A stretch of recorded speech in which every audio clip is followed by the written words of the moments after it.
All right, ladies and gentlemen, this is our last unit for the school year with Graphic Design 1, and we're focusing on using typography. This is the one thing that we have not touched base on within Photoshop.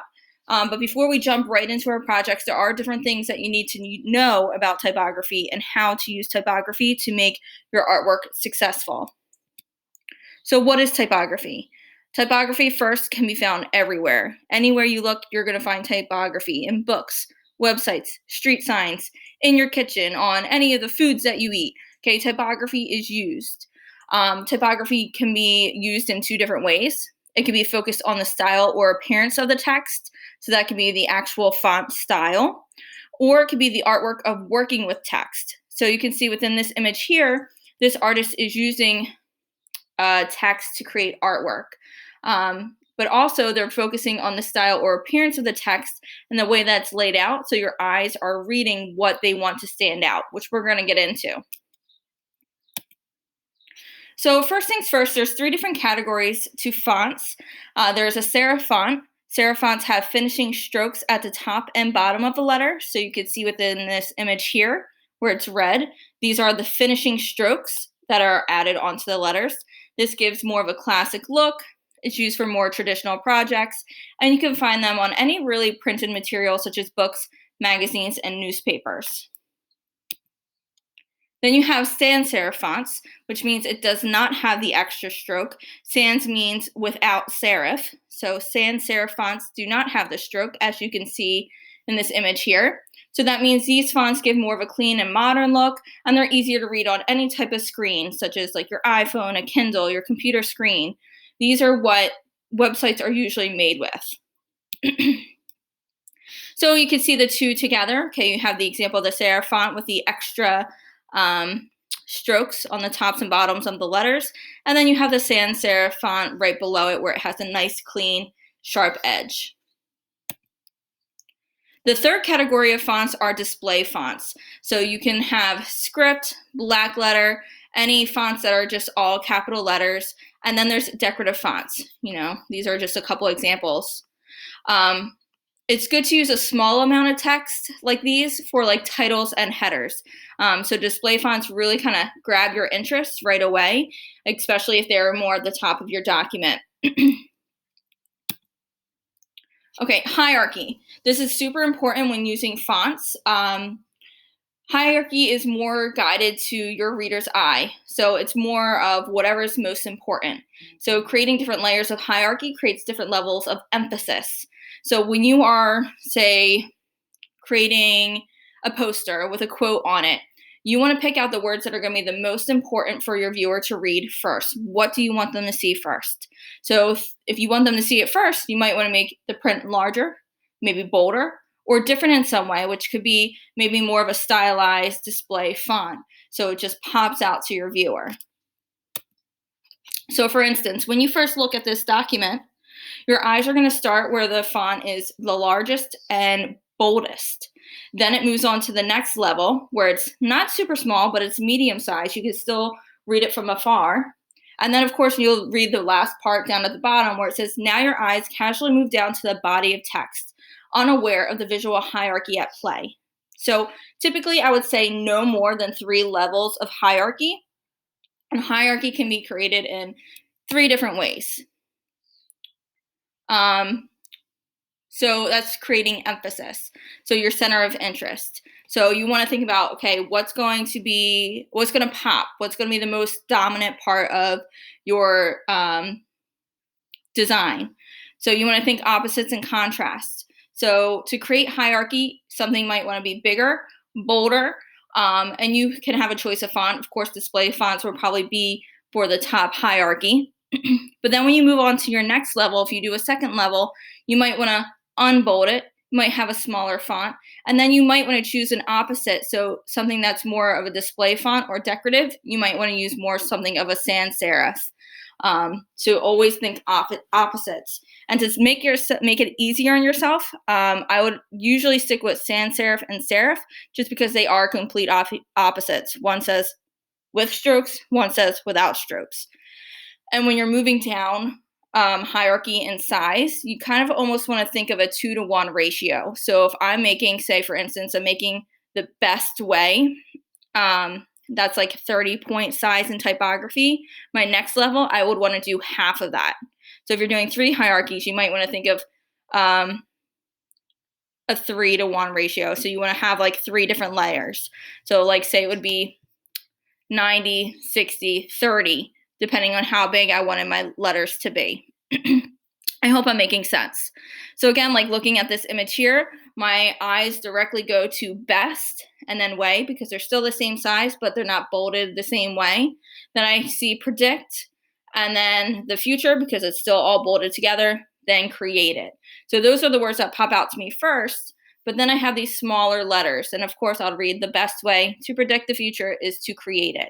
So best way, predict the future, create it are the most important words to get the quote across, especially if for some reason, if you see this somewhere and you're riding on your bike and you want to go and you're flying right past it, you're going to see those words and you can read it without these words in between. You'll be able to put it all together yourself.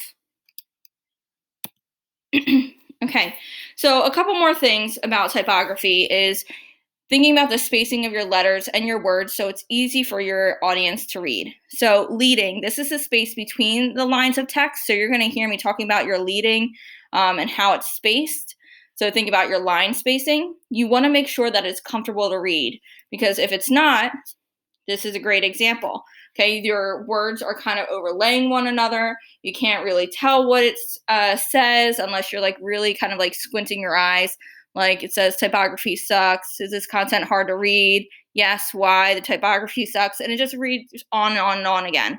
All right, but this is a great example to show that this is awful leading.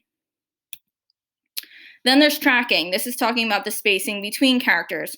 Within Photoshop, you will be able to play around with how much spacing you would prefer to have between your letters. Now, that means the spacing is going to be the same amount between each letter. That's tracking. But then there's kerning, and kerning is the space between specific characters. So you can change the spacing between certain letters in order to make the word easier to read. So right here, you can read the top word, kerning, just like we're talking about. But if you look down below, the R is so close to the end that this is bad kerning. That means now it says kemming.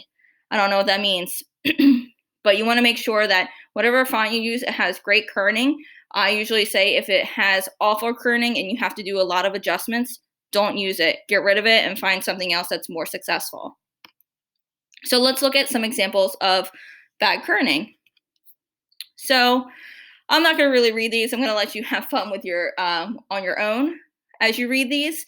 But take a moment, look at each image, kind of read it to yourself. Like when I see this image, for instance, it says massage the rapist. But that's because there's this awful kerning right in the middle here, right between the E and the R. If the spacing was even throughout the whole word here, it would be massage therapist. Okay, for this one, there's some awkward spacing, if you haven't noticed, between the T and the O. And of course, some of these are going to get a little interesting as we go. So that's why I'm not going to read them. Okay, ask yourself, where should the kerning be?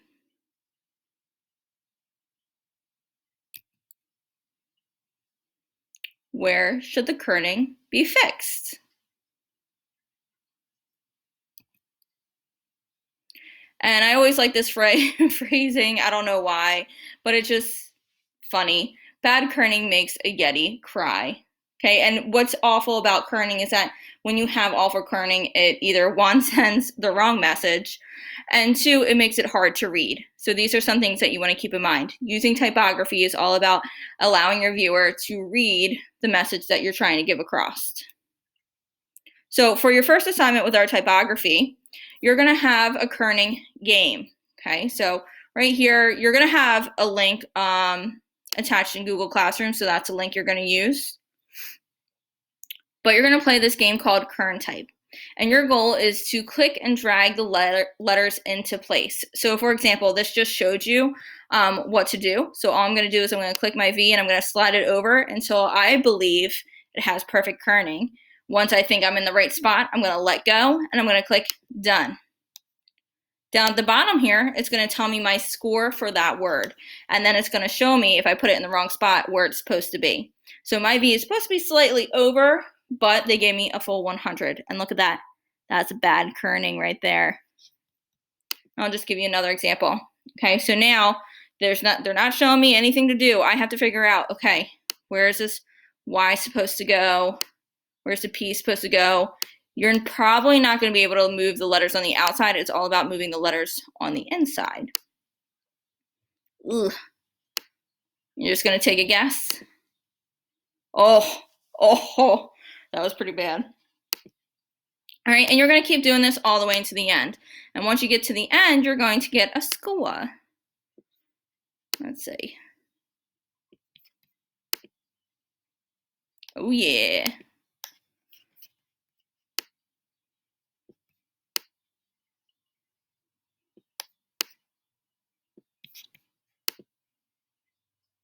Oh, I'm on a roll.